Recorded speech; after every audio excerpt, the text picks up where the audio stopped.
March 25th was my grandfather's 100th birthday, and a lot of people have asked me if he was here today, what would his message be about how we're going to feed 9 billion by 2050 and in the next 100 years, where agriculture needs to focus. I think he'd probably tell you there are 3 areas that we need to be concerned about, and the first is the next generation. It's important for us to continue to train the next generation of agricultural scientists.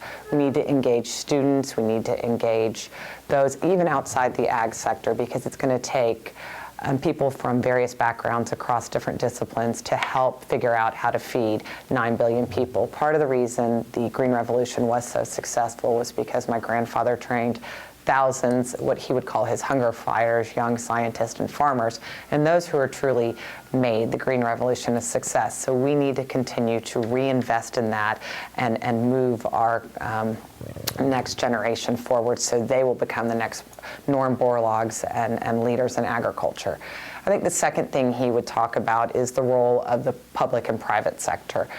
The need for funding and advancements in R&D and biotechnology and the other components is really important, and we need to realize that we aren't getting the funding and the support, and we need to re-engage the funding entities and those outside of agriculture to understand why it's so important, because we're going to need a lot of technology and improvements to feed 9 billion people, especially with climate change and scarce natural resources.